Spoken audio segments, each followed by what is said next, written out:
चलिए शुरू करते हैं क्लास आज की।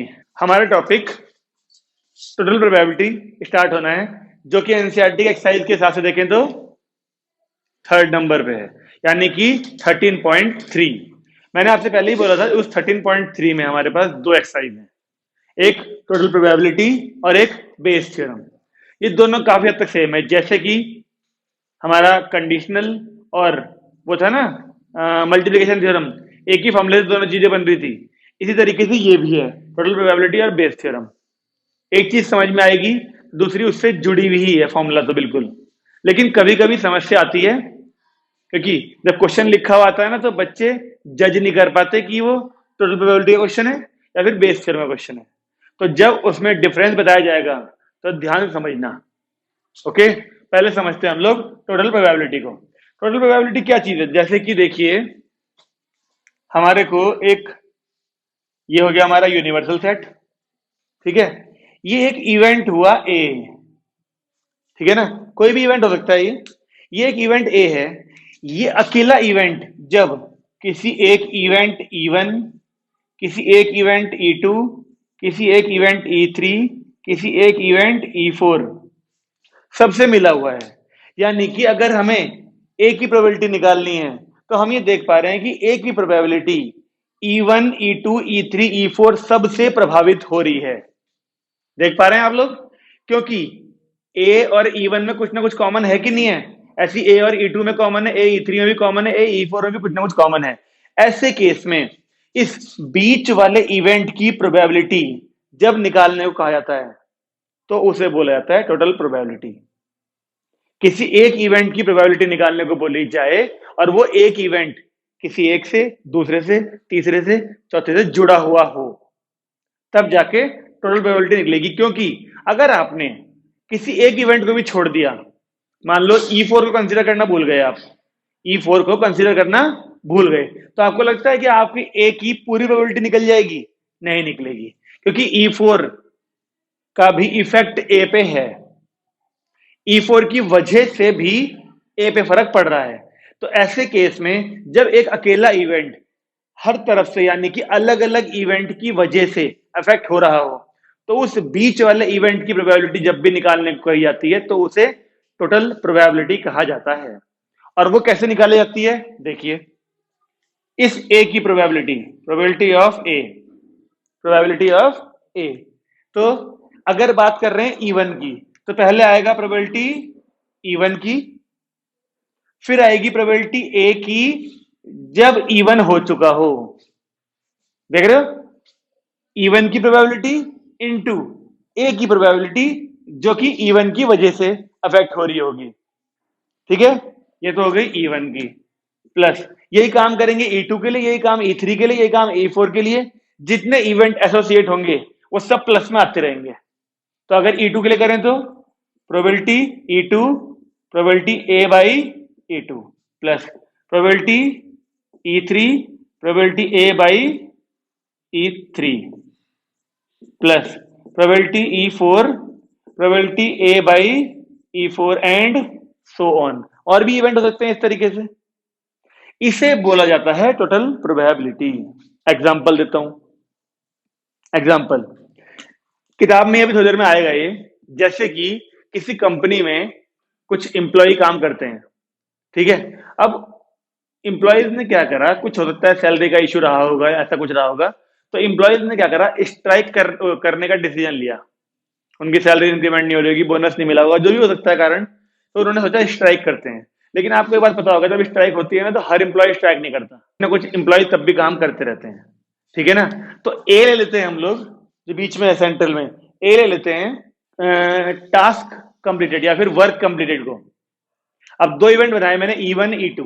E1 लिया जब स्ट्राइक थी, E2 लिया जब स्ट्राइक नहीं थी। आप ये बताओ, जब स्ट्राइक थी तब काम होने की प्रोबेबिलिटी ज्यादा होगी या फिर जब स्ट्राइक नहीं थी तब काम होने की प्रोबेबिलिटी ज्यादा होगी?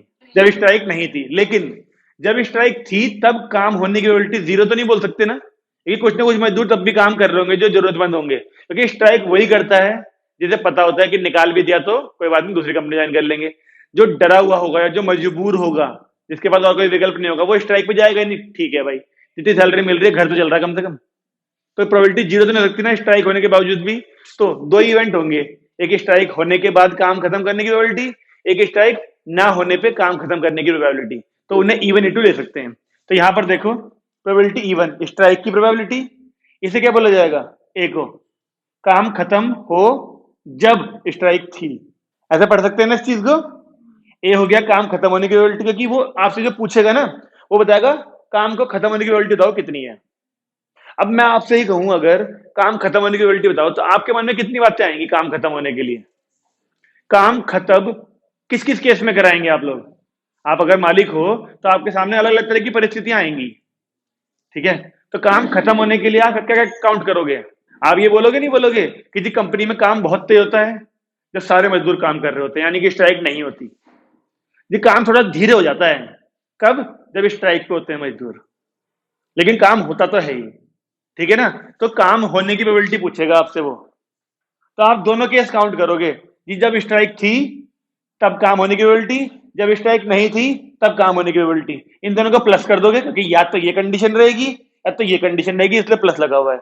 इन दोनों कंडीशन को प्लस कर दोगे तो बोला जाएगा काम होने की प्रोबेबिलिटी ये है जी हमारी कंपनी में। जब जो स्ट्राइक होती है तब इतनी प्रोबेबिलिटी होती है, तो जो स्ट्राइक नहीं होती इतनी प्रोबेबिलिटी होती है, उसके हिसाब से काम खत्म होने की प्रोबेबिलिटी इतनी लगाते हैं जी पूरे साल की हम, या फिर पूरे दिन की जो भी है। आई बात समझ में कि टोटल प्रोबेबिलिटी किसको कहा जाएगा। अभी और भी बहुत सारे क्वेश्चन करेंगे हम इस चीज पे, लेकिन आप लोगों को यह समझ में आना जरूरी है कि ये भूलना मत बस। टोटल प्रोबेबिलिटी हमेशा सेंट्रल इवेंट जो होगा उसकी प्रोबेबिलिटी जब वो पूछेगा, और जब वो सेंट्रल इवेंट घिरा हुआ हो चार पांच चीजों से। घिरा हुआ होने का मतलब ये नहीं है घिरा ही होना चाहिए, घिरा होने का मतलब है कि वो बीच वाला इवेंट जुड़ा होना चाहिए तीन चार से, यानी कि उन तीन चारों का प्रभाव उस सेंट्रल वाले पे पड़ रहा हो। उस केस में सेंट्रल वाले की प्रोबेबिलिटी जब भी पूछी जाएगी तो वो टोटल प्रोबेबिलिटी से निकलता है। अभी हालांकि जब हम क्वेश्चन करेंगे तो आपको बच्चे को चीज समझ में आ जाएगी किस तरीके से क्या क्या अप्लाई करना है, ठीक है। चलिए पहला एग्जांपल देखते हैं। फॉर्मूला देख लिया ना, इस एक इवेंट से एसोसिएटेड बहुत सारे इवेंट हो सकते हैं। इस एक की प्रोबेबिलिटी निकालने के लिए इन सब का प्रभाव इस पे हो सकता है। जैसे क्वेश्चन करेंगे चल जाएगा पता आपको, लेकिन क्वेश्चन में कहीं भी ये लिखा हुआ नहीं आएगा फाइंड टोटल प्रोबेबिलिटी, ध्यान रखना इस बात का। ना ही क्वेश्चन में लिखा आता है फाइंड कंडीशनल प्रोबेबिलिटी, ना ही क्वेश्चन में लिखा आता है फाइंड मल्टीप्लिकेशन थ्योरम या फिर find probability using multiplication theorem.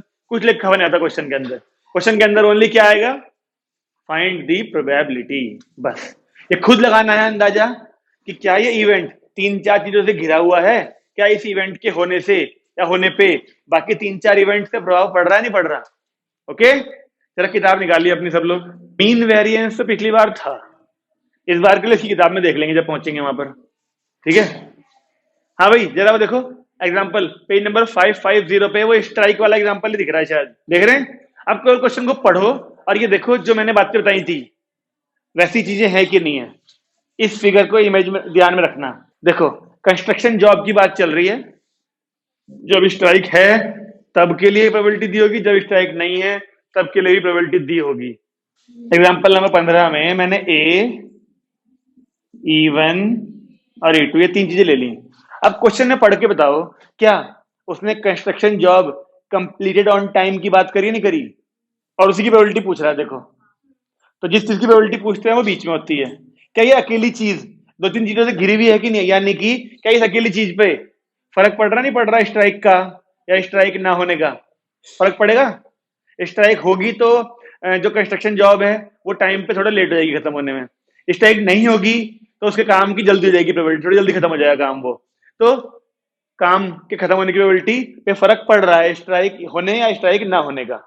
तो लिखते हैं यहां पर ए ले लेते हैं, जॉब कंप्लीटेड ऑन टाइम, ठीक है जी। और E1 ले लेते हैं, स्ट्राइक और नो स्ट्राइक, बताइए हाँ या ना। अब यहां मैच करते हैं हम लोग। देखो क्या पूछा हमसे प्रोबेबिलिटी, उसमें जॉब कंप्लीट होने की प्रोबेबिलिटी पूछी है शायद, ठीक है ना। तो यानी हमसे वो PA पूछ रहा है। चलिए E1 स्ट्राइक की प्रोबेबिलिटी दे रखी है, देखो स्ट्राइक होने की ध्यान रखना, तो 0.65 लिख दिया। इसे क्या पढ़ेंगे A बाई E1 को, देखो A ये रहा /E1, चेक करो इसे क्या पढ़ेंगे हिंदी में। यहाँ इवन जो है वो स्ट्राइक है, तुम कह रहे हो स्ट्राइक ना हो, ऐसा क्यों पढ़ रहे हो? हाँ, काम होने की प्रोबेबिलिटी जब स्ट्राइक हो, ये भी दे रखा है क्वेश्चन में, चेक करो, कहीं ना कहीं पूरी वाली दे रखी है इसकी। 0.80 कह रही है कन्या ये। क्या सब लोग सहमत हैं? प्लस, इसीलिए कहता हूं सब लोग एक्टिव रहो। 0.32 क्वेश्चन में लैंग्वेज में दे रखा होता सब कुछ, कभी कभी आगे पीछे रहती चीजें, ध्यान से पढ़ लिया करो इसलिए। अच्छा, अब E2, अगर E2 यानी नो स्ट्राइक, अगर होने की ये है, स्ट्राइक होने की ये है, तो ना होने की इसमें तो माइनस कर दो वन में से, यानी 0.35। अच्छा जी, A/E2, काम खत्म होने की प्रोबेबिलिटी जब स्ट्राइक नहीं थी, वो भी दे रखा है 0.80। बस इसको सॉल्व कर लीजिए और हमारा आंसर आ जाएगा, काम खत्म होने की प्रोबेबिलिटी। अभी और भी आएंगे देखो, बल्कि जब हम एडिशनल क्वेश्चन करेंगे ना, एडिशनल, तो एडिशनल में तो इसकी पूरी एक्सरसाइज मिलेगी एक टोटल प्रोबेबिलिटी की अलग से। एनसीईआरटी में तो टोटल और बेस दोनों को मिक्स किया हुआ है, लेकिन मजा तब आएगा जब हम आरडी करेंगे। अगला देखें, एग्जांपल नंबर 16। इसका नहीं है, इसका तो एक ही क्वेश्चन है बस। एक्सरसाइज में देखो कौन सा है। और एनसीईआरटी का पहला क्वेश्चन पढ़ना जरा सब लोग, इसे करने के बाद एनसीईआरटी का पहला क्वेश्चन पढ़ो और डिसाइड करो क्या उसके अंदर जो कंडीशंस गिवन है वो इस कंडीशन से मेल खाती है हमारी टोटल वाली से। इसकी मल्टीप्लाई करने मत बैठ जाना अभी। अर्न होता है बोरा, कट्टा, लिखा है ना अर्न। एक अर्न में 5 रेड 5 ब्लैक बॉल हैं, ठीक है ना।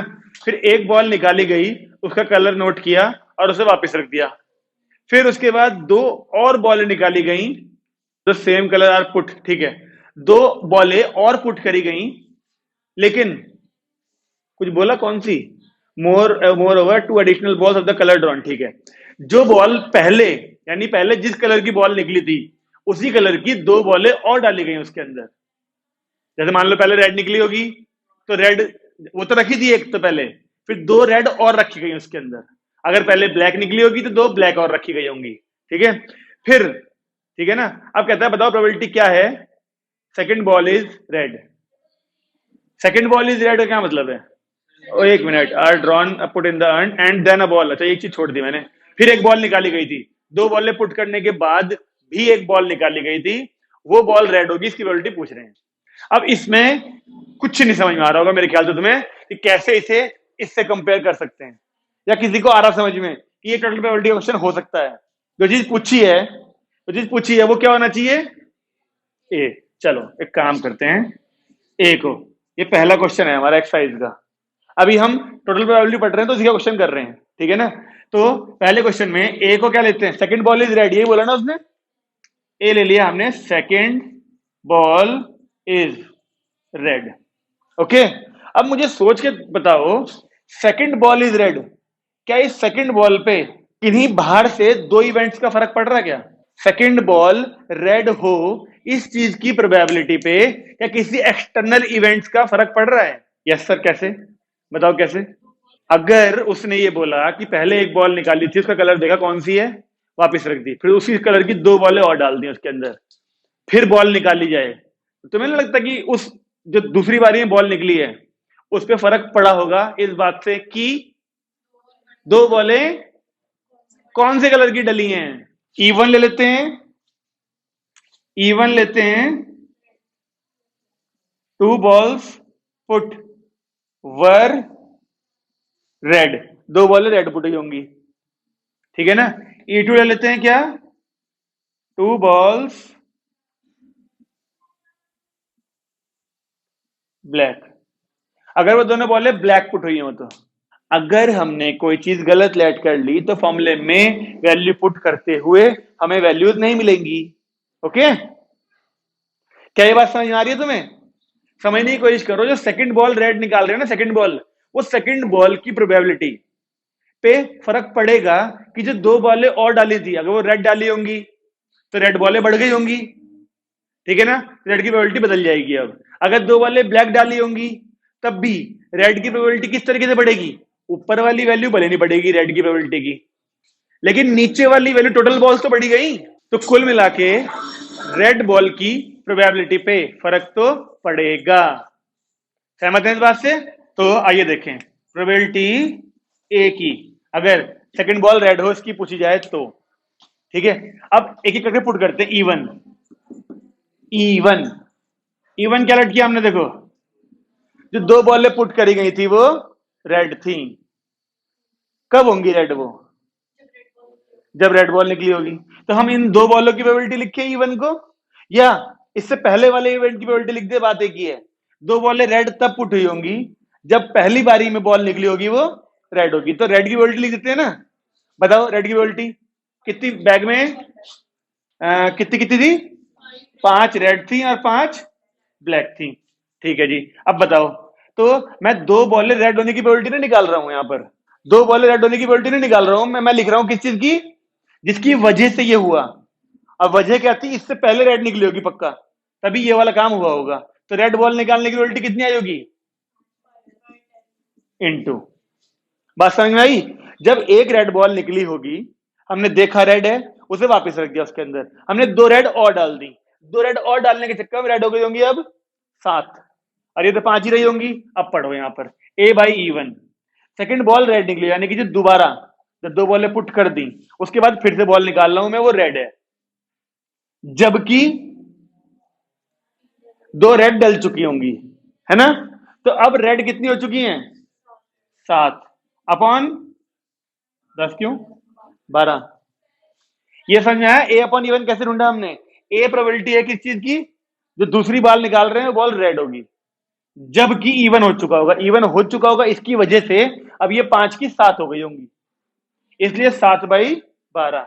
या तो ये वाला केस रहा होगा, या फिर दूसरा केस E2। दो बॉले ब्लैक डाली होंगी, क्यों डाली होंगी दो बॉले ब्लैक? क्योंकि पहली बारी में ब्लैक निकली होगी, तो ब्लैक निकलने की प्रोबेबिलिटी इनटू। आते हैं ए अपॉन E2 पे, यानी दो, सॉरी, सेकंड बॉल तो अभी भी रेड है, दोबारा निकाली वो अभी भी रेड है, जबकि दो बॉले ब्लैक पुट हुई होंगी। दो बॉले ब्लैक पुट हुई होंगी तो ये 7 हो गई होंगी, लेकिन रेड की प्रोबेबिलिटी तो अभी भी 5/, ही आएगी। आई बात समझ में? रेड दूसरे, हम दोनों केस में सेकंड ऑप्शन में तो रेड ही निकाल रहे हैं, लेकिन एक बार दो रेड पुट की थी तो ये बढ़ गई थी, एक बार दो ब्लैक पुट की थी ये बढ़ गई थी। बॉल रेड ही निकल रही है, तो जब ये दो बढ़ी थी तो इसलिए 7/12 हो गया था। जब ये दो बढ़ी लेकिन निकाली तब भी रेड थी, इसलिए ये 5 ही रही, तो 5/12। तो आंसर चेक करें एक बार, कितना आया ये? 1/2 7/24 प्लस पूरा। अच्छा, ये हुआ हमारा 5/24, 12/24, यानी कि 1/2। आई बात समझ में? टोटल प्रोबेबिलिटी में हमें इस तरीके से चीजों का हिसाब लगाना है कि हम छेड़खानी कितनी भी कर लें किसी एक इवेंट में, लास्ट में एक चीज की प्रोबेबिलिटी पूछी होगी, और वो एक चीज जितनी चीजें डिस्कस करी गई हैं सबसे कहीं ना कहीं प्रभावित हो रही होगी। और ये ध्यान रखना है, ऐसा कुछ ये ध्यान रहा कि सेंट्रल वाले पार्ट की प्रोबेबिलिटी पूछ रहा है, और वो सेंट्रल वाला पार्ट सब चीजों से इफेक्ट हो रहा है, और वो सब चीजें जो घूम रही होंगी इसके आसपास वही होंगी E1 E2 E3 E4। Central part जो पूछा होगा उसे हमेशा ए लेके चलेंगे। आगे बढ़ सकते हैं। इत्तेफाक से एक एग्जाम्पल था, एक ही क्वेश्चन था। क्या एक और क्वेश्चन करा दूं? क्या ढूंढ ढांड के करा दूं एक और क्वेश्चन इसका? ये लिखते हैं, लो बढ़िया सा क्वेश्चन है एग्जाम्पलर का। ठीक है, लिखो। थोड़ी सी कहानी बड़ी सी है, बोलूं?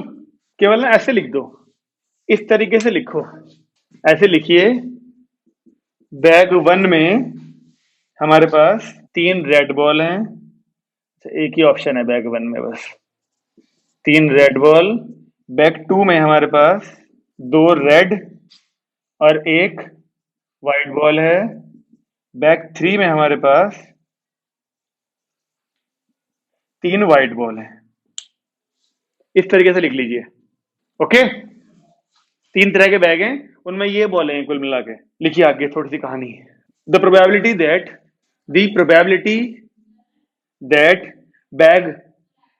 Bag I, small I will be chosen. अभी समझ में आएगा क्या मतलब है स्मॉल आई का। Will be chosen and a ball is selected from it and a ball is selected from it is I by 6, वही वाला I स्मॉल वाला upon 6 comma comma I is equal to 1 comma 2 comma 3 1 comma 2 comma 3. What is the probability that first part, first का एक ही part काफी है, red ball will be selected, red ball will be selected. अब तुम्हारे पास question है, bag 1 में कितनी बॉलें हैं, बैग 2 में कितनी है, बैग 3 में कितनी, सब तुम्हें दिख रहा है यहां पर. अब सोच के बताइए कि आपसे रेड बॉल पूछ रहे, रेड बॉल सिलेक्टर्स की प्रोबेबिलिटी क्या है, कैसे निकालेंगे आप, आपके मन में क्या क्या चलेगा केस, कैसे आप इसमें इस क्वेश्चन को अपने मन में समझाएंगे कि हाँ भाई इसकी प्रोबेबिलिटी कैसे निकलनी चाहिए. रेड बॉल की प्रोबेबिलिटी, या तो बैग ये सिलेक्ट हुआ होगा तो रेड बॉल की प्रोबेबिलिटी कुछ आएगी, या तो बैग ये सिलेक्ट हुआ होगा तो बैग की रेड की प्रोबेबिलिटी आएगी, या तो बैग ये सिलेक्ट हुआ होगा तो रेड की प्रोबेबिलिटी 0 आएगी. इसमें है ही नहीं. समझने की कोशिश करो ना, तुमसे किस चीज की पूछी है, रेड बॉल की. तो अगर मैं आपसे ऐसे करके बना दूं एक ये यूनिवर्सल सेट और बीच में क्या ले लूं, एक रेड बॉल सिलेक्टेड, तो रेड बॉल की प्रोबेबिलिटी किस किस चीजों पर निर्भर करती है, E1 जो कि होगा बैग 1, E2 जो कि होगा बैग 2, E3 जो कि होगा बैग 3. आई बात समझ में. क्या ये क्वेश्चन है टोटल प्रोबेबिलिटी का, और अगर है तो फॉर्मूला हमारे सामने है. ए हमने रेड बॉल की प्रोबेबिलिटी लिखी है, तो प्रोबेबिलिटी ऑफ ए पूछ रहे हैं, वैल्यू पुट करनी शुरू करें, वैल्यू पुट करनी शुरू करें, देखते हैं. चलिए probability of A E1 E2 E3 क्या है, bag 1 selected, bag 2 selected, bag 3 selected. ठीक है, तो प्रोबेबिलिटी ऑफ E1, पहले बैग को सिलेक्ट करने की प्रोबेबिलिटी कितनी आएगी आपके हिसाब से, 3 बैग है, तीनों इक्वल प्रोबेबिलिटी होगी, 4 होती तो 1/4 होती सबकी, इनटू ये अब हमें दी हुई है कुछ, चेक करो किस तरीके से, A बाई E1, ए यानी रेड बॉल की प्रोबेबिलिटी जब जब E1 पहला बैग सिलेक्ट हुआ हो, पहले बैग में रेड बॉल कितनी है, बाई जो आपको दिया है वो I वाला, वो I by 6 वाला, वो क्या है पढ़ के देखो एक बार उसे जरा. बैग I की प्रोबेबिलिटी, बैग I, तो बैग 1 की प्रोबेबिलिटी के लिए आप I की जगह 1 डालोगे, क्या आएगी वो 1/6. तो इसे ठीक कर लो फिर, यानी हमें दी हुई है, हम अपनी मर्जी से इक्वल प्रोबेबिलिटी लेकर चल सकते हैं. बैग I की प्रोबेबिलिटी I by 6 थी और I की वैल्यू 1 2 3 है, तो बैग 2 की प्रोबेबिलिटी क्या होगी, 2/6. बैग 3 की प्रोबेबिलिटी क्या होगी, 3/6. ओके, अभी पहला था इसलिए पहले 6 हो गई.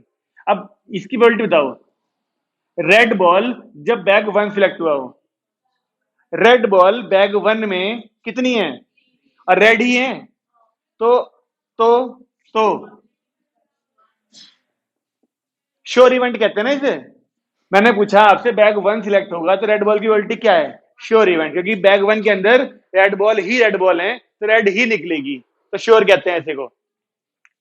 प्लस E2 बैग 2 सिलेक्ट होने की प्रोबेबिलिटी 2/6, यानी चलो 2/6 लिख देते हैं, इनटू A बाई E2 यानी रेड बॉल की प्रोबेबिलिटी जब बैग 2 सिलेक्ट हुआ हो, बैग 2 में रेड 2 हैं देखो, अपॉन टोटल 3, 2 और 1 3, प्लस E3 बैग 3 की probability 3/6 into A by E3 यानी कि रेड बॉल की प्रोबेबिलिटी जब बैग 3 हुआ हो, रेड उसके अंदर है ही नहीं, 0.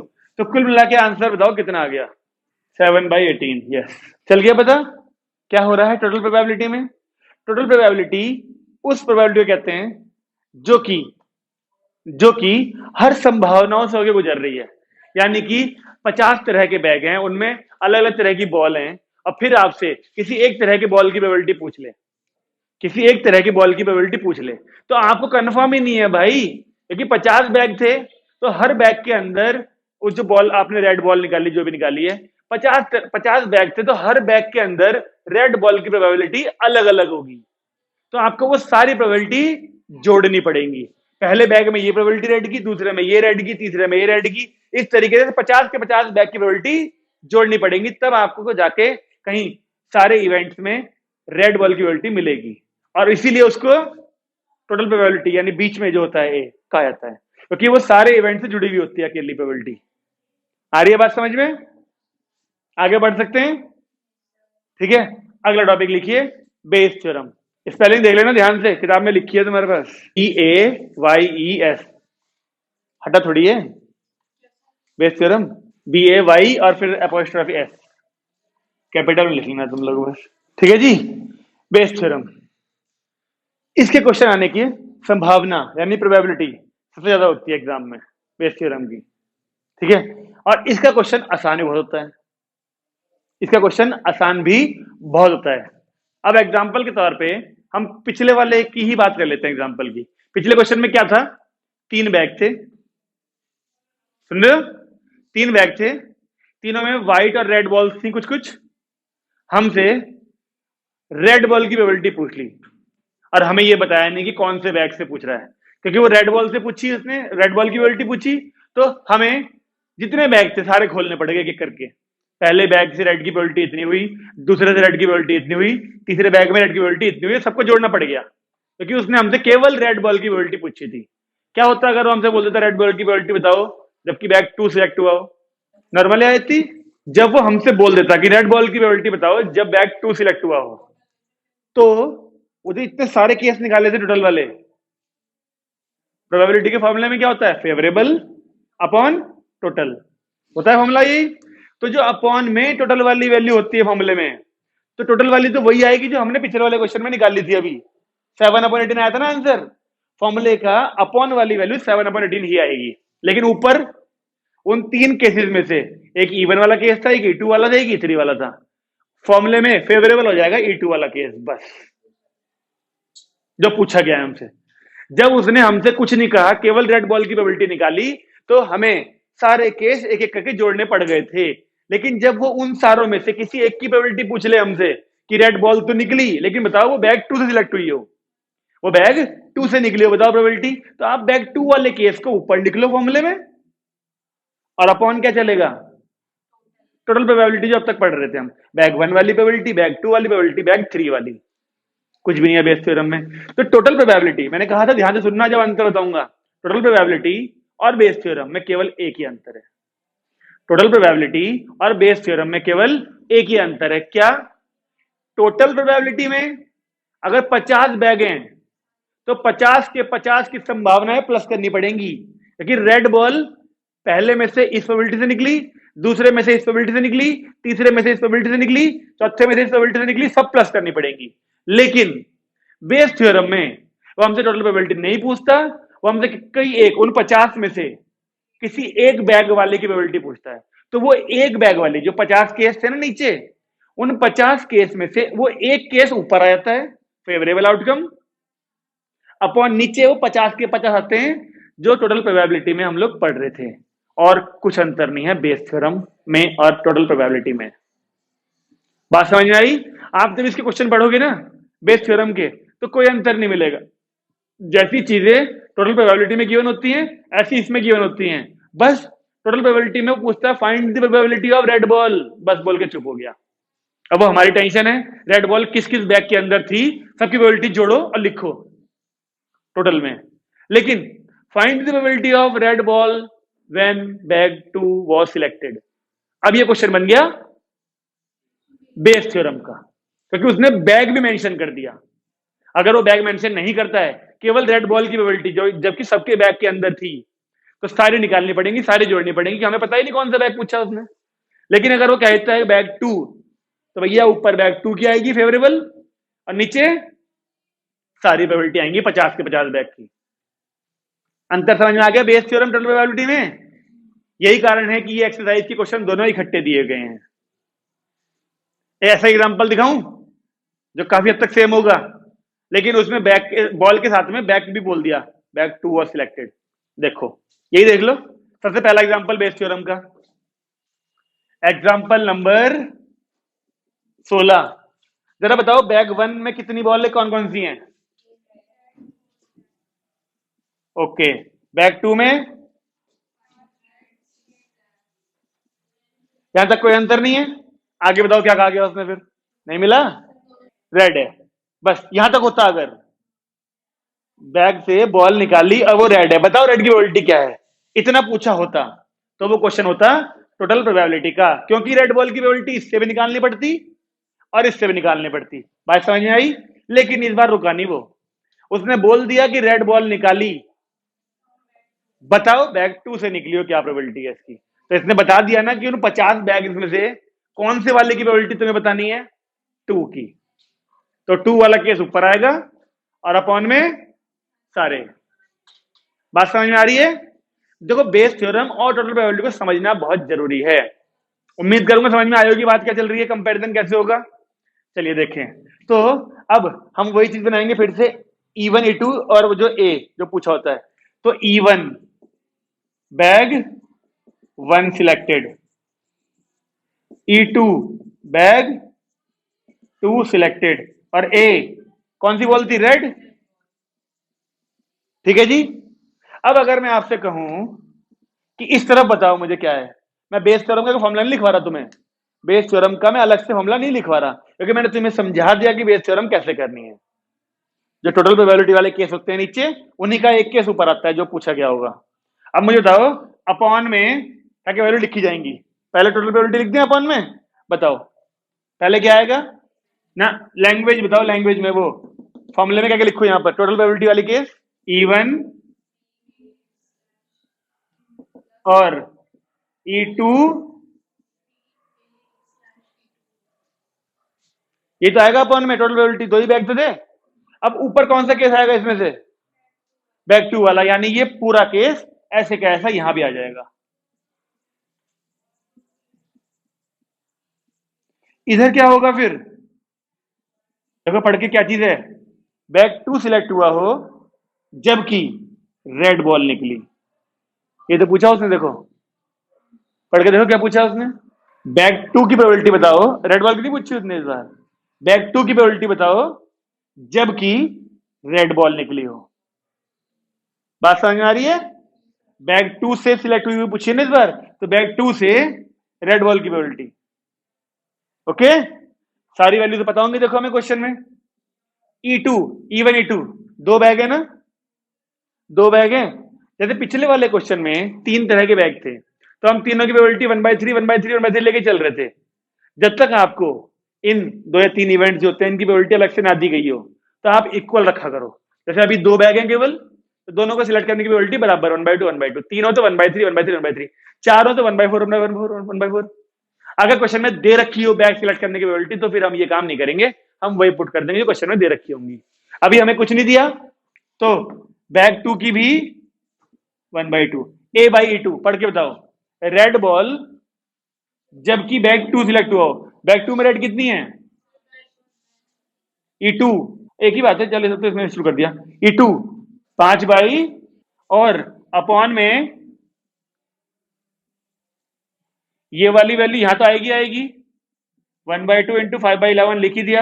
अब इसको कर देते हैं लो, E1 की प्रोबेबिलिटी भी 1/2 होगी, और रेड बॉल की जब बैग 1 सिलेक्ट हुआ हो 3/7। इसको सॉल्व कर दो और आंसर आपके सामने है। हमने एक ही क्वेश्चन को बेस थ्योरम और टोटल प्रोबेबिलिटी से देख लिया, अंतर क्या है दोनों में। उम्मीद करूंगा समझ में आ रहा होगा अंतर दोनों टॉपिक में। ये टॉपिक दो हैं, लेकिन टोटल प्रोबेबिलिटी में केवल अपॉन वाली वैल्यू आती है जब वो रेड बॉल की प्रोबेबिलिटी पूछ लेता है, ये नहीं बताता कौन से बैग से निकाली गई है, तो हमें हर बैग की प्रोबेबिलिटी जोड़नी पड़ती है। लेकिन जब वो बैग स्पेसिफाई कर दे, तो वो क्वेश्चन किस टॉपिक का बन जाता है, बेस थ्योरम का। सही बात है, क्योंकि ना हमें बैग जो दो दिए हैं, वो दोनों बैगों में कोई भेदभाव नहीं करा उसने, दोनों बैग एक ही तरह के हैं। एक ही तरह से मतलब उन बैग को सिलेक्ट करने की प्रोबेबिलिटी अलग अलग नहीं है। जो व्यक्ति भी जा रहा है निष्पक्ष होकर बैग सिलेक्ट करता है, चाहे ये वाला बैग चाहे ये वाला बैग। तो जब कोई भी काम हम निष्पक्ष तरीके से करते हैं, यानी फेयर कंडीशंस में करते हैं, तो जितने भी तरीके होते हैं उनके आउटकम्स इक्वल हो जाते हैं। जैसे डाइस में 6 ऑप्शन होते हैं, सब इक्वल होते हैं। इस तरीके से बैग दो हैं तो इक्वल आउटकम दोनों के 1/2 1/2। अगर दिया हुआ होता, अभी क्वेश्चन आएंगे ऐसे, अभी हमने वो जो देखा पिछले वाले में भी बैग की प्रोबेबिलिटी दी हुई थी हमें, तो हमने वही लिखी, वरना हम तो वहां भी इक्वल कर रहे थे उनको, लेकिन दे रखी थी तो फिर वही पुट करनी पड़ेगी।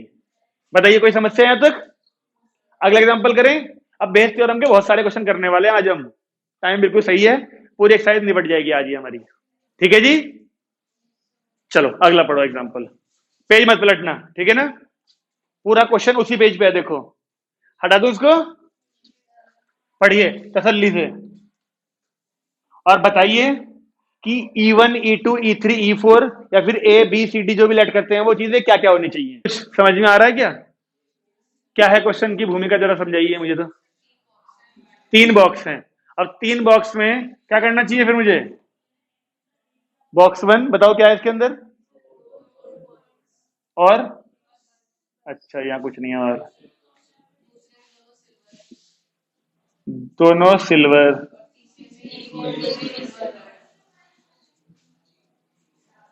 ठीक है जी। अब देखो दोनों गोल्ड कॉइन इसी के अंदर हैं, यानी कि इनडायरेक्टली उसने बोल दिया बॉक्स 1 की प्रोबेबिलिटी निकालनी है। मुझे ये बताओ कैसे आप पता लगा पा रहे हो ये क्वेश्चन बेस थ्योरम का है? गोल्ड कॉइन तो था ही था, अगर वो केवल गोल्ड कॉइन की प्रोबेबिलिटी पूछता तो हमें इस बॉक्स की भी निकालनी पड़ती, इस बॉक्स की भी निकालनी पड़ती, इस बॉक्स की भी निकालनी पड़ती, वो क्वेश्चन बनता टोटल प्रोबेबिलिटी का। अब लेकिन गोल्ड कॉइन तक सीमित नहीं रह गया क्वेश्चन, अब उसने गोल्ड कॉइन के बाद ये भी बोल दिया कौन सा बॉक्स सिलेक्ट हुआ है, तो दोनों गोल्ड कॉइन इसके अंदर है, यानी इनडायरेक्टली उसने बॉक्स 1 बोला है, इसलिए क्वेश्चन बन गया बेस थ्योरम का। सही बात है? चलिए, तो E1 E2 E3 क्या हो जाएगा? Box 1 selected, box 2 selected, box 3 selected. क्या कहीं पर भी बॉक्स 1 बॉक्स 2 बॉक्स 3 की प्रोबेबिलिटी अलग अलग दी हुई है? यानी तीनों की क्या होंगी फिर? सेम, यानी 1/3। और ए क्या होगा? Gold coin. तो प्रोबेबिलिटी बॉक्स 1 बोला हमको E1/A। चलिए भाई, वैल्यू पुट करें या पहले फॉर्मूला लिख के दिखाऊं? वैल्यू क्या आएगा फिर पहले, अगर तुम कहते हो कि वैल्यू पुट करके बताओ तो फॉर्मूला तुम्हें पता होगा, बताओ पहले यहाँ पे क्या आता है? E1, फिर A/E1, सही है, और वही 3 बार आएगा E2 E3 के साथ में। चलिए E1 यानी box 1/3 into A/E2, A/E2। Gold coin की प्रोबेबिलिटी जब बॉक्स सॉरी 1 गोल्ड कॉइन की प्रोबेबिलिटी जब बॉक्स 1 सिलेक्ट हुआ हो, श्योर इवेंट है उसमें गोल्ड कॉइन ही है, वही निकलेगा फिर तो अब ये वाली चीज पहले आएगी ना, यहाँ पर नीचे भी पहले ये वाली चीज आएगी ना, लिख दिया 1/3 इंटू 1 प्लस, अगला क्या होगा? E2 क्या होती है? सेम रहेगी सबकी, 1/3 A/E2, यानी गोल्ड कॉइन जब बॉक्स 2 सिलेक्ट हुआ हो, उसमें गोल्ड है ही नहीं कोई भी, सही है। ऐसे ही 1/3 इंटू गोल्ड कॉइन की प्रोबेबिलिटी जब बॉक्स 3 सिलेक्ट हुआ हो, एक गोल्ड है ना,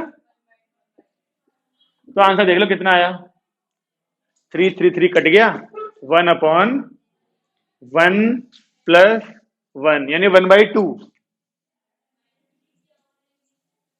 ठीक है। नहीं, यहाँ 6 भी तो है, 6 है, 2 + 1 है, अच्छा ये 2 ऊपर भी जाएगा ना, हाँ ठीक है, 2/3, हाँ सही है। अगला देखें, कोई समस्या? आसान चल रहा ना अब तक? अगला पढ़ो जरा, केवल क्वेश्चन को पढ़ो तसल्ली से, पहले आंसर मैच करते रहा करो। अगला वो है क्या एक्सीडेंट वाला? नहीं एक्सीडेंट नहीं, लेट। अच्छा ये वाला सीधे, 1 मिनट रुको जरा।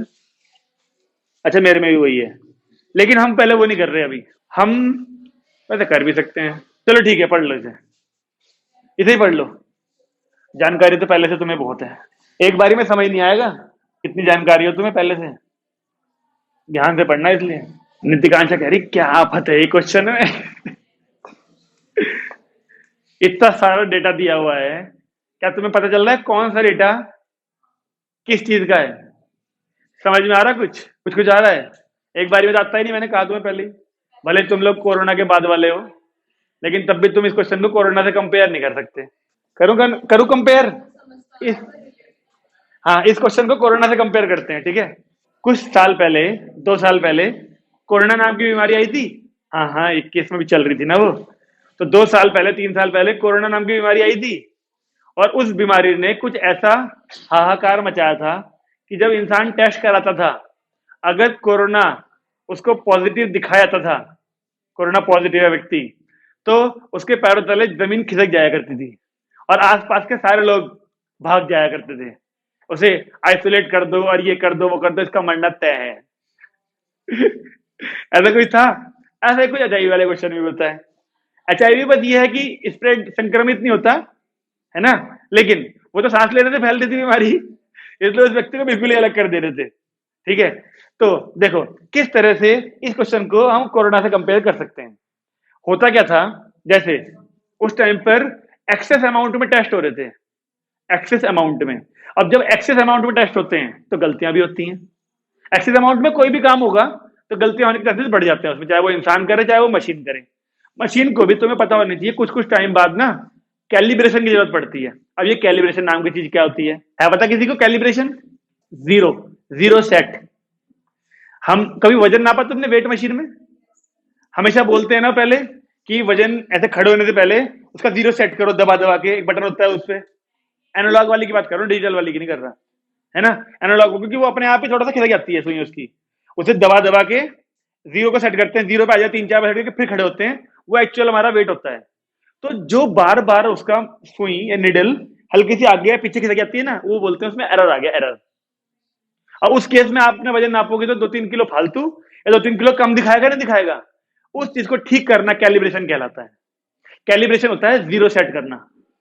तो जो हमारे पास डिजिटल मशीन्स हैं, जो जैसे हमारा ब्लड काउंट करती हैं, जो हमारे कोरोना का टेस्ट कर रही थी, जो हमारा HIV का टेस्ट करती हैं, इनके अंदर इन मशीनों को भी टाइम टू टाइम कैलिब्रेशन की जरूरत पड़ती है। कैलिब्रेशन यानी जीरो सेट करने की जरूरत पड़ती है। जैसे किसी कंपनी ने कोई इक्विपमेंट खरीद लिया जो कोई टेस्ट करता है, ठीक है ना। अब जो हॉस्पिटल वाले हैं वो लोग उससे 1 दिन टेस्ट कर लेंगे, 2 दिन कर लेंगे, 30 दिन कर लेंगे, 60 दिन कर लेंगे, पूरा 6 महीने 8 महीने तक कर लेंगे। भाई उसकी वही मशीन है, गलतियां उसके अंदर भी होनी शुरू हो जाएंगी, है ना। हर कंपनी वाले उसके ऊपर एक डेट लिख देते हैं, हर कंपनी वाले उसके ऊपर एक डेट लिखते हैं कि जी ये मशीन इस तारीख तक गलतियां नहीं देगी, उसके बाद गलतियां आने की संभावना बढ़ जाएगी। इसलिए क्या होता है, हर हॉस्पिटल वाले जिस जगह से वो मशीनों को खरीदते हैं उस जगह से 1-1 साल बाद जितने भी टाइम लिखते हैं उसके ऊपर। जैसे तुमने कभी वो देखा हो फायर एक्सटिंग्विशर देखा हो, फायर एक्सटिंग्विशर के ऊपर तो लगा पर्ची लगी रहती है एक, ध्यान दिया कभी? उस पर्ची पे डेट लिखी रहती है, लास्ट रिफिल्ड, लास्ट टाइम पे रिफिल्ड कब किया गया इसे, और वैलिड कब तक है ये। जो भी उसके अंदर गैस बनी हुई होती है वो कभी ना कभी अपने आप खत्म हो जाएगी, तो उससे पहले उसे दोबारा फिल करना पड़ता है। हाँ, हर चीज कभी ना कभी खराब हो जाती है।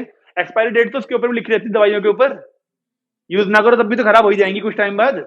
हर चीज कुछ ना कुछ टाइम बाद खराब होनी है, उससे पहले उसे रिप्लेस करना पड़ता है। ऐसी मशीनों के साथ भी होता है।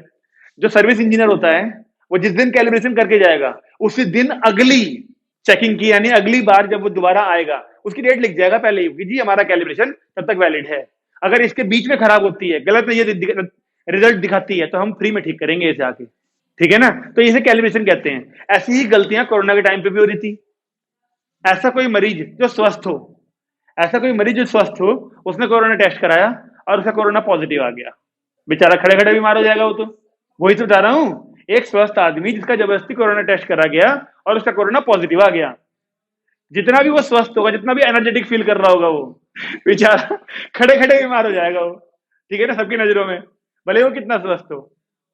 उस चीज की प्रोबेबिलिटी दे रखी है, ठीक है ना। अच्छा, एक आदमी जो बीमार था, तो बहुत बीमार था, उसका टेस्ट करा गया, उसका नेगेटिव आ गया, तो मशीन ने दिखा दिया कि उसे कोरोना नहीं है। पता नहीं कितनों को बीमार करेगा वो। ये है गलत नतीजे, ये दोनों हैं गलत नतीजे। तो ऐसी चीजें हमें सारी क्वेश्चन में दी हुई हैं। अब मैं क्वेश्चन की समझाता हूं तुम्हें हिंदी, क्या बोला गया, ठीक है ना। कुछ लोग है जी, रिलेट करवा तो दिया। कुछ लोग शुरुआत करते हैं, of people free of HIV से है, कहां से है? Of people having HIV। जितने लोगों का HIV था, ऑफ पीपल हैविंग HIV, जितने लोगों का HIV था यानी जितने लोगों को कोरोना था, उन सबका कोरोना टेस्ट किया गया, ठीक है ना। कितने लोगों को बताया, देखो मशीन ने पॉजिटिव 90%। जितने लोगों का HIV था यानी जितने लोगों को कोरोना था, उनका टेस्ट करा गया। कुछ लोगों को गलत नतीजे दिखा दिए गए, है ना। तुमने कहा 90%। अब जिन लोगों को HIV है या जिन जिन लोगों को कोरोना था, सही मशीन क्या बताएगी कि हाँ HIV है, कोरोना है उनको, तो बता देना 90%। 90% को डिटेक्ट कर लिया कि हाँ HIV है, लेकिन 10% नतीजे गलत हो गए, नहीं हो गए? वो गलत नतीजे काम के हैं, ठीक है ना। उसके बाद फिर दोबारा बोला उसने, of people free from HIV, है ना, यानी जिन लोगों को कोरोना नहीं है, तंदुरुस्त हैं जो, उनका भी टेस्ट करा गया।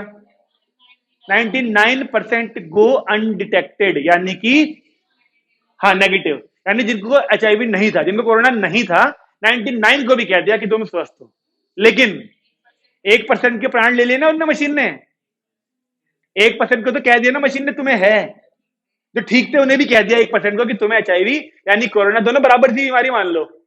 कुछ टाइम पहले कोरोना भी एचआईवी के इक्विवेलेंट हो रहा था, ठीक है ना। 1% को मशीन ने कह दिया कि हाँ तुम्हें कोरोना यानी एचआईवी है, वो बेचारे खड़े खड़े मर गए, नहीं मर गए, ठीक है। बहुत से तो हार्ट अटैक से मर गए कोरोना में, जैसे एचआईवी आया हमारे मोहल्ले वाले अंकल जी यहाँ सामने वाले, तुम्हें पता हमारी कॉलोनी क्वारंटीन हुई थी, ये था उस टाइम पे सबसे पहले हरिद्वार में, सबसे पहले हमारी हमारी कॉलोनी क्वारंटीन हुई थी 15 दिन के लिए। पूरे अखबार में हर जगह पे खबर थी गणेशपुरम कहाँ है, गणेशपुरम कहाँ है, क्योंकि गणेशपुरम सबसे पहले 20-15 दिन के लिए बंद हो गया था पूरा, बाहर से जो बाहर थे वो बाहर ही थे। 2020 के बाद पहली वेव, दूसरी वेव में जब आया था तब, उस टाइम पे हम हमारी कोचिंग खुद अगले वाली सामने वाली कॉलोनी में हो रही थी, क्योंकि अप्रैल में क्वारंटीन हुआ था ना वो, तो 15 दिन हमने बाहर वाली कॉलोनी में बढ़ाया था, सामने वाली में। यहाँ बच्चे आ ही नहीं पा रहे थे, हम खुद बाइक बाहर खड़ी कर रहे, रात में कोने में किसी प्लॉट में छुपाते अंदर आते थे रात को, बाहर पुलिस वाले हर तरफ कोने में बैठे रहते थे, ठीक है ना, बहुत हालत खराब थी। तो क्या बता रहा था मैं, हाँ हाँ, हमारे मोहल्ले में एक अंकल जी वैसे खूब चुलबुले टाइप के थे, हट्टे कट्टे घूमते फिरते रहते थे, बुखार आया कुछ दिन से और चले गए बेचल में, बेचल वाले थे वो, बेचल में चले गए इलाज कराने बेटे के साथ। अब बेटे को बोल के गए मैं चलाऊंगा स्कूटी, ठीक है ना, और वहां जाके कोरोना टेस्ट कर लिया उन्होंने, पॉजिटिव, कोरोना टेस्ट पॉजिटिव।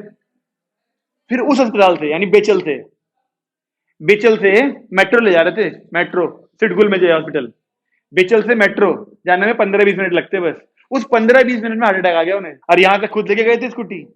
ये एक का केस हमें पता है, ऐसा पता नहीं कितने केस हुए होंगे जो कोरोना का नाम सुन के मर गए थे। मतलब एक व्यक्ति जो यहाँ से कह रहा मैं खुद लेके जाऊंगा स्कूटी, और वहां से 20 मिनट के दौरान हार्ट अटैक रास्ते में अंकल जी साहब, 20 मिनट में। तो यही हाल कोरोना और एचआईवी दोनों एक जैसा ही है, ठीक है ना। तो अब क्वेश्चन समझ में आ रहा है तुम्हें कि कैसा लगता है जब बीमारी ना हो और गलत नतीजे दिखा दिए जाते हैं, या फिर जब बीमारी हो और तब गलत नतीजे दिखाए जा रहे हैं। तो ये क्वेश्चन पूरा उसी पर बेस्ड है। तो आपको कुल मिला के ये डिसाइड करिए कि इस क्वेश्चन में E1 E2 क्या चीजें हैं, और जो पूछा है वो तो हमेशा ए होता है। फाइंड द प्रोबेबिलिटी क्या चीज है वो बताओ, सही में एचआईवी है वो पूछा है, फाइंड द प्रोबेबिलिटी, तो पूरी बात बताओ क्या है फिर, क्योंकि दो चीजें पूछी होती है ना। Yes, machine detected HIV positive, मेरे ख्याल से तो ये होना चाहिए। नहीं, ये तो ये आएगा यहां पर, देख बनाऊं एक बार, ये देख, ये बनाया, बीच में क्या आना चाहिए सोच के वो देख, एचआईवी जिसको है, मैं कहता हूं बीच में आना चाहिए मशीन, इधर पीपल फ्री ऑफ एचआईवी, इधर पीपल हैविंग एचआईवी। जितनों का एचआईवी है, जितनों का एचआईवी नहीं है, इनका कंफर्मेशन तो बीच में मशीन ही करेगी, बिना मशीन के कैसे चलेगा पता, मैंने बताओ है कि नहीं है, मशीन ने तो कंफर्म किया होगा ना कि है कि नहीं एचआईवी, तो बीच वाली वैल्यू क्या है, मशीन डिटेक्ट करेगी भाई एचआईवी है कि नहीं है। और इस मशीन ने जो बताया एचआईवी है, वो इस पे, इससे और इससे फर्क पड़ रहा है दोनों चीजों पे, क्योंकि सही और गलत दोनों तरह के डिसीजन निकल के आ रहे हैं। मशीन ने डिटेक्ट किया एचआईवी है, और E1 E2 बोलूं अगर तो एचआईवी पॉजिटिव एचआईवी नेगेटिव। देख सुन के देख, अगर मैं आपसे बोलूं एक्चुअली है, बोला ना क्वेश्चन में पूछा जो है, मशीन ने डिटेक्ट किया पॉजिटिव, देखो ये भी लिखा है कहीं, हाँ हाँ ठीक है, वो ठीक है, जो जो फाइंड द प्रोबेबिलिटी वाली चीज है उससे ऊपर एक जगह लिखा है, of the large population a person is selected and is found HIV positive, देखो लिखा है कहीं पे ऐसी बातें, तो HIV पॉजिटिव है ना व्यक्ति वो।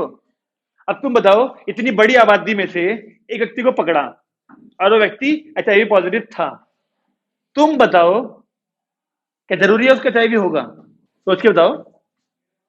इतनी बड़ी आबादी में से किसी भी एक व्यक्ति को पकड़ लिया और उसका HIV टेस्ट कर दिया, अब उसको तुम बताओ, मशीन ने पॉजिटिव दिखा दिया उस व्यक्ति को, तुम बता दो कितनी संभावना है कि वो सही में एचआईवी पॉजिटिव था। क्या 100% पॉसिबिलिटी है? ऊपर बढ़ते हुए आ रहे हो तुम, अभी इतने लोगों को था, मशीन ने गलत बता दिया, इतने लोगों को नहीं था, मशीन ने गलत बता दिया। अब ऐसी आबादी में से एक व्यक्ति को पकड़ा जाए और उसका एचआईवी पॉजिटिव टेस्ट करा जाए और वो पॉजिटिव आ जाए, क्या गारंटी है कि उसको सही में पॉजिटिव, मतलब सही में एचआईवी था? है कोई गारंटी? जब ऊपर हम पढ़ ही रहे हैं कि मशीन ने गलत जवाब दे रही है कई बार, तो इस बात की कोई गारंटी नहीं है कि उसको सही में एचआईवी था। तो मशीन ने कहा कि हाँ उसको पॉजिटिव है। अब दोनों पॉसिबिलिटी हैं, हो सकता है उसका एचआईवी हो सकता है उसका एचआईवी ना हो। अगर मशीन ने कहा है और उसका एचआईवी था तो ये तो सही रिजल्ट वाले केस में आ जाएगा। मशीन ने कह दिया है जबकि उसको सही में था, ये तो हो गया सही नतीजे वालों में। मशीन ने कह दिया है जबकि उसका एचआईवी नहीं था, ये वाली वैल्यूज भी हमें दे रखी हैं। हमें चारों चीज दे रखी हैं। चार चीज कौन सी बन रही हैं? मशीन ने कहा है जबकि उसको है, मशीन ने कहा है जबकि उसको नहीं था, दो केस। और दो केस कौन से हैं? मशीन ने कहा नहीं है जबकि उसको था, मशीन ने कहा नहीं है जबकि उसको नहीं था। ये चार चीजें ऑप्शन बनते नहीं बनती, पॉसिबिलिटी सोचो आप लोग। पॉसिबिलिटी ये चार ही बनती हैं बस। इन चारों पॉसिबिलिटी में से दो फॉर्मूले में इस्तेमाल हो जाएंगी, देखना अभी दिखाता हूं। अच्छा ये पॉजिटिव चाहे नेगेटिव, तुम मुझे बता दो मशीन ने कहा है, पूछा कौन सा है दोनों में से हमसे, यानी प्रोबेबिलिटी डालते हैं वैल्यू। पहले क्या था? प्रोबेबिलिटी ऑफ इवन यानी एचआईवी पॉजिटिव। देखो कितने लोग एचआईवी पॉजिटिव, क्वेश्चन में सब दिया है। कितने लोग एचआईवी पॉजिटिव हैं? Of people free of HIV, of people having HIV वाली बात मत पढ़ो। ऑफ द लार्ज पॉपुलेशन 91 नहीं है, मैं कह रहा हूं ऑफ द लार्ज पॉपुलेशन इतने परसेंट है एचआईवी, जो तू लाइन बोल रही थी उसका इस्तेमाल हो रहा है, देखती क्यों नहीं अब? इतनी बड़ी आबादी में 0.1% का एचआईवी है, वो चीज है ये। देखो ध्यान से, मैं कह रहा हूं उस चीज में मत देखो, ऑफ पीपल हैविंग एचआईवी वाली लाइन में इसे मत देखो, of people free of HIV वाली लाइन में इसे मत देखो। ये एचआईवी पॉजिटिव वो हैं जिन लोगों को एचआईवी था, वो दे रखा है साफ साफ क्वेश्चन में। इतनी बड़ी आबादी में केवल 0.1% लोगों को एचआईवी है, तो इवन की प्रोबेबिलिटी वही नहीं होनी चाहिए। मेरी बात समझ में आ रही है? जो of people having HIV, of people free of HIV वाली चीज में कितने लोगों का एचआईवी है ये नहीं देखना, ठीक है जी? क्यों नहीं देखना, वो समझ में आ गया? क्योंकि ऑफ पीपल हैविंग एचआईवी में वो मशीनों की बात कर रहा है, अंदर जितने लोगों का एचआईवी था, मशीन ने कहा इतने लोगों को हाँ है, इतनों को नहीं है, तो वो चीज एक्चुअल कहीं चली नहीं थी पता, वो तो मशीन की बार रिजल्ट आ रहे निकल के। इतनी बड़ी आबादी में केवल 0.1% को एचआईवी है, तो 0.1% ऐसे इनटू। अब देखो इसका मतलब क्या है, अगली वाली वैल्यू क्या होती है? अगली वाली वैल्यू क्या होती है यहां पर? A slash even, A slash even यानी मशीन ने कहा पॉजिटिव है जबकि उसको था, जबकि उसको था। अब देखो ऑफ पीपल हैविंग एचआईवी वाली line, of people have HIV में मशीन ने कितनों को कह दिया कि है? 90% को। बात समझ में आ रही है कि जो ऑफ पीपल हैविंग एचआईवी वाली चीज है वो पढ़नी कब है? जब ए बाई ई1 और ए बाई ई2 पूछा गया है, ठीक है? तो ये पहली चीज तो यहां भी आएगी फिर से 0.1/100 90/100 प्लस। अगला ई2, ई2 का क्या मतलब है? मतलब 0.1% का एचआईवी था, वन में से मैडम रुक जाओ, 0.1% जो है प्रोबेबिलिटी है ना? आप वन में से माइनस करोगे या क्या करोगे, या फिर आप ऐसे लिखोगे? अगर 0.1% का एचआईवी था यानी 99.9% का एचआईवी नहीं होगा, ये होना चाहिए ना। 100 में से माइनस करो ना, परसेंटेज दे रखी है वो, ओके? 0.1 को था परसेंट को, तो 99.9% को नहीं होगा। आरंभिका मैडम कहां खोई हुई आज ध्यान कहीं और ही चल रहा, क्या हो गया इसे? स्कूल गए थे तुम आज ना, तो थक गई है, डांट पड़ गई इसकी वहां, या कोई इसे पद मिलने वाला था वो छीन लिया इससे? ऐसा कुछ भी नहीं हुआ? पता नहीं कहां खोई हुई है, इतने बढ़िया टॉपिक में मजे लेने के बदले पता नहीं कहां खो रखी। ए बाई ई2, ठीक है? अगर तुम प्रोबेबिलिटी देखोगे तो 1 में से माइनस कर लो, परसेंटेज देखोगे तो 100 में से माइनस करना, ठीक है? ए बाई ई2 जिनको मशीन ने कह दिया है जबकि उनको नहीं था, उनको नहीं था वाली लाइन में मिलेगा फिर तो ऑफ पीपल, रुक जाओ, of people not having HIV, of people free of HIV वाली में मिलेगी ये चीज। देखो सब लोग देखो क्या मतलब था, मशीन ने कह दिया पॉजिटिव है जबकि उनको नहीं था एचआईवी, तो of people free of HIV में कितने लोगों को मशीन ने कह दिया कि पॉजिटिव है, यानी गलत नतीजे कितने आए हैं?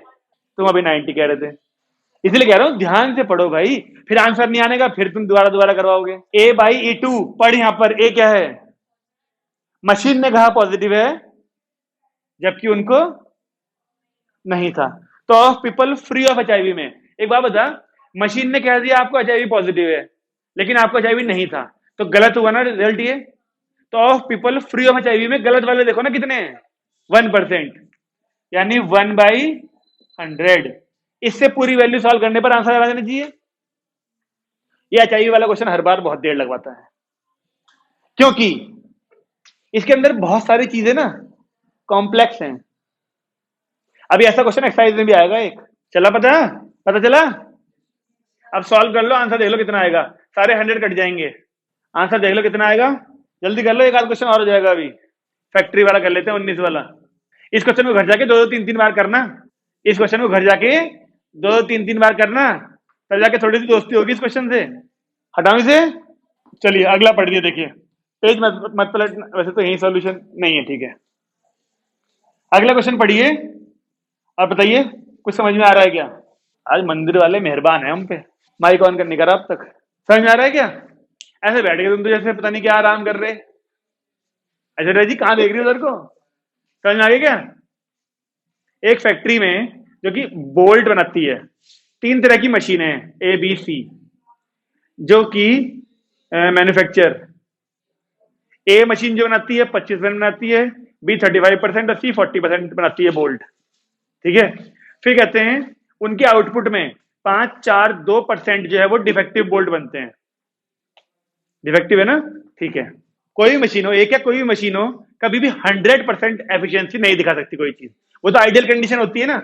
तो तीनों तरह की मशीनों ने कितने नट बोल्ट बना रही है वो बता दिया, कितने डिफेक्टिव बना रही है वो बता दिया, 5 और 4 और 2 ऐसे के परसेंट डिफेक्टिव बनते हैं। अब बताओ क्या पूछा गया है, क्या डिफेक्टिव होना चाहिए। अब मुझे बताओ किस चीज को ए लेना चाहिए, किस चीज को E1 E2 E3 लेना चाहिए।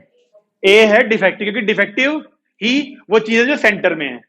अब वो मशीन 1 से बना, मशीन 2 से बना या मशीन 3 से बना, सारे केस हो सकते हैं। अगर ये क्वेश्चन टोटल प्रोबेबिलिटी का होता तो क्या होता, वो कहता है find the probability of defective bolt, बस। फिर हमें मशीन 1 वाला केस भी लिखना पड़ता, मशीन 2 वाला केस भी लिखना पड़ता, मशीन 3 वाला भी लिखना पड़ता, ठीक है जी। अब अगर मैं आपसे पूछूं फॉर्मूले में वैल्यू पुट करने वाली, तो इधर क्या पूछा जाएगा, देखो E1 हो जाएगा मशीन 1, E2 हो जाएगा मशीन 2, E3 आ जाएगा मशीन 3, ABC। तो यहां पर हमने कौन सी मशीन बोली है, B, यानी E2 by A। Value put करें अगर A E2, E2 का मतलब मशीन 2 सिलेक्टेड, दे रखी है प्रोबेबिलिटी, देखो मशीन 2 से कितने आउटपुट मिलते, वो कितनी वो मिलती है, नट बनते हैं। इस बार हम तीनों मशीन की प्रोबेबिलिटी 1/3 1/3 1/3 ले सकते हैं कि दे रखी है हमें। मशीन सी जो बी से मैन्युफैक्चरिंग होती है वो 35% ही होती है बस, इनटू ए बाई E2, यानी डिफेक्टिव बोल्ट बाई मशीन 2 4%। बताइए आ रही बात समझ में। हाँ ए क्यों लिखा, हाँ तो आप इसे A1 लिख लेना। अब ठीक है, Z ले ले डिफेक्टिव बोल्ट को, जो जिस चीज को हमारे बार ए लेते थे उसे Z ले लिया इस बार। वो तो कॉपी में लिख लेना, हम तो किसी लिए लिख नहीं, E1 E2 E3 क्या है, सीधे वैल्यू पुट कर रहे हैं हम तो। इस एक की वैल्यू को देख के क्या आप तीनों की वैल्यू पुट कर सकते हैं। अब सब कुछ क्वेश्चन में गिवन है, सब कुछ क्वेश्चन में गिवन है, हो जाएगा, सॉल्व कर लेंगे। अगले पे आओ, एग्जाम्पल तो खत्म कर दें कम से कम। एग्जाम्पल नंबर 20 देखिए, एग्जाम्पल नंबर 20 देखिए, 20 ऐश्वर्या मैडम 20, वो नहीं पढ़ रही ना। एग्जाम्पल नंबर 20 में देखो क्या दिया है, एक डॉक्टर, डॉक्टर ही है ना, हाँ, अस्पताल जा रहे हैं। भाई साहब कहाँ जा रहे हैं, ये लेट हो रहे हैं, लेकिन पेशेंट को मिलने जा रहे हैं, जाते हैं। कभी कभी देखा है ना तूने पिक्चर में, डॉक्टर को बुलाओ जल्दी से, सुना नहीं तूने, बैग लेके डॉक्टर साहब आते हैं, जाओ छोड़ के डॉक्टर साहब को बाद में कहते हैं वो। फैमिली डॉक्टर जब होते हैं तो जाना पड़ता है बड़े बड़े लोगों के पास। हम आम आदमियों के टाइम पे डॉक्टर घर नहीं आते, नवाबों के केस में डॉक्टर घर जाते होंगे, धीरू भाई, अनिल अंबानी, मुकेश अंबानी जैसे केसेस में वो डॉक्टर घर जाते होंगे सब, ठीक है। तो यानी कि इसकी नानी जो है वो गांव में नवाबों में आती हैं, हाँ उनके लिए भी जाते हैं, सही बात है। तो देख लो जल्दी से, एक डॉक्टर साहब पेशेंट के पास जा रहे हैं, उनके पास जाने के तरीके देखो, ट्रेन, बस, स्कूटर और कोई अलग तरीका भी, चौथा, 4 तरीके हैं, है ना। सब चीजों की प्रोबेबिलिटी दे रखी है, वो ट्रेन से जाए तो इतनी, स्कूटर से जाए तो इतनी, बस से जाए तो, अदर मीन से जाए तो इतनी। मुझे नहीं पता कहाँ जा रहा है, कैसे जा रहा है, क्यों जा रहा है, कब नहीं जा रहा, जल्दी देख लो, फिर तुम कहोगे रह गया। एग्जाम्पल नंबर जो 21 है ना, हाँ भाई, एग्जाम्पल नंबर 21 है ना, ये बोर्ड में आ चुका, लिख लो, इस पर निशान लगा लो। अब बोर्ड में आ चुका, यानी कुछ ना कुछ तो बात है इसके अंदर। ओके, अब तुम्हें पढ़ने को दूंगा आज, ये देखना क्या समझोगे तुम घर जाके इससे। 21वां, अच्छा ठीक है। फिर अब इस क्वेश्चन में उन्होंने कहा कि इन तरीकों से जाने की प्रोबेबिलिटी ये है, और लेट होने की प्रोबेबिलिटी भी शायद दे रखी है, नहीं है? अच्छा, जीरो, उसे जीरो लिख देंगे फिर। लेकिन हमसे प्रोबेबिलिटी किस चीज की पूछी है बताओ? वो लेट हैं और ट्रेन से गए थे, ट्रेन से जाएंगे तो लेट तो होंगे ही, ठीक है ना। ट्रेन तो हर किसी को लेट हो जाती है, जब आती लेट है तो जाती भी लेट ही है। अदर मीन्स में पैदल भी हो सकते हैं, घोड़ा टांगा हो सकता है, गांव की बात होगी तो। हाँ, तो कभी कभी होता है ऐसा। तो ज्वालापुर के अंदर जा, दिवाली के टाइम पे, दिवाली के टाइम पे तो ज्वालापुर के अंदर जा, सबसे जल्दी पैदल ही पहुंचेगी, ठीक है ना। तो आप मुझे बता दो इस क्वेश्चन में क्या चीज E1 E2 E3 E4 होने चाहिए और क्या ए होना चाहिए, मैं समझ जाऊंगा, तुम्हें समझ में आ गया। नाम बताओ, हमें मीन्स में नहीं, सारे दे रखे हैं नाम। तो E1 पहला वाला जो भी ट्रेन है वो travelling by train, travelling bye बस, ट्रेवलिंग बाय स्कूटर, और E4 travelling by other means. E1 E2 E3 E4 हो गए। ए ए ए वो चीज होती है जो पूछी जाती है, लेट। ए वो चीज होती है जो हमसे पूछी जाती है। फाइंड द प्रोबेबिलिटी, वो लेट वाली प्रोबेबिलिटी पूछ रहे हैं वो। तो सेंटर में, सेंटर में इस बार क्या होना चाहिए अगर ऐसे बनाया जाए कि वो लेट हो रहे हैं, स्कूटर से भी लेट, ट्रेन से भी लेट, बस से भी लेट, अदर मीन्स से तो लेट है ही नहीं, तो इसका मतलब क्या हुआ? अदर मीन्स वाली चीज इसमें इंटरसेक्शन नहीं दिखा रही होगी, सही बात है ना। लेकिन ये वाली चीज की प्रोबेबिलिटी पूछ रहा है ए की, तो जो चीज पूछी है ट्रेन वाली, वो ऊपर आ जाएगी, नीचे बाकी सारे आ जाएंगे। क्या आपको लगता है E1 E2 E3 E4 1/4 होंगे? सबकी प्रोबेबिलिटी दे रखी है, और ए बाई E1 यानी लेट हैं जब वो भी दे रखे हैं, सब चीजों की सारी वैल्यू पुट कर देंगे और हमारा ये क्वेश्चन का आंसर आ जाएगा। बात चली पता? खत्म करें क्लास? आज जितना निर्धारित होना था आज हो गया। बेस थ्योरम के हमने एग्जाम्पल ऑलमोस्ट सारे निपटा दिए, टोटल प्रोबेबिलिटी के क्वेश्चन और एक दो एग्जाम्पल भी हमने कर लिए। अब आप लोगों के पास जो होमवर्क है वो क्या क्या है? एक्सरसाइज वाले क्वेश्चन और एग्जाम्पल पूरे करने हैं, और एग्जाम्पल नंबर 21 से जरूर करना है। नहीं हुआ तो अगली बार करेंगे डिस्कस, लेकिन करना जरूर इसको, ठीक है ना। एक्सरसाइज के जितने क्वेश्चन हो पाए सब लोग ट्राई करना, जितने सारे हो पाए जितने। ओके, बंद करें आज की क्लास।